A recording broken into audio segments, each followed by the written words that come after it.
মুহূর্তে আমরা রয়েছি শ্রীরামপুরে এবং আমাদের সাথে রয়েছেন প্রদেশ কংগ্রেস সভাপতি এবং তার পাশাপাশি শ্রীরামপুরের কংগ্রেস প্রার্থী শুভঙ্কর সরকার। সার্বিক কিভাবে দেখছেন এবারে নির্বাচন? এবারের নির্বাচন হচ্ছে এক অভূতপূর্ব নির্বাচন।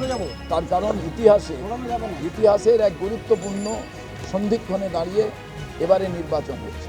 শ্রীরামপুরে প্রায় 48,000-এর ওপরে যারা জেনুইন ভোটার তাদের নাম বাদ চলে গিয়েছে। একজন জেনুইন ভোটার তার নাম ভোটার লিস্টে থাকবে না। আর নির্বাচন মানে গণতন্ত্রের প্রধান উৎসব, সেই উৎসব হবে, এটা কি মানা যায়? এই জন্য এটা একটা অভূতপূর্ব নির্বাচন হতে যাচ্ছে, যেটা পশ্চিমবাংলার নির্বাচনের ইতিহাসে লজ্জাজনক ঘটনা। একদিকে কেন্দ্রের সরকার, অন্যদিকে রাজ্যের সরকার, তারা দুজনই কিন্তু বাংলা জুড়ে দাপিয়ে বেড়াচ্ছে। সেক্ষেত্রে এই জায়গায় কংগ্রেস কতটা গুরুত্ব পাচ্ছে? আমি আজ একটা কথা বলি, এই দুজন দাপিয়ে বেড়াচ্ছে। রিষড়া এবং শ্রীরামপুরে গ্রামীণ এলাকা আছে যারা 100 দিনের কাজ করতে, 3 বছর 100 দিনের কাজ বন্ধ।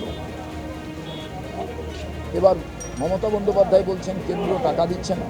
আমি খালি দেখে মমতা বন্দ্যোপাধ্যায়কে চিঠি দিয়েছিলাম যে যদি কেন্দ্র টাকা না দেয়, চলুন অল পার্টির প্রতিনিধিদের নিয়ে, আমাদের একজন মেম্বার অফ পার্লামেন্ট আছেন, দুজন ওয়ার্কিং কমিটির মেম্বার আছেন, এদের নিয়ে গ্রাম উন্নয়ন দপ্তরের মন্ত্রীর কাছে গিয়ে দরবার করা হবে।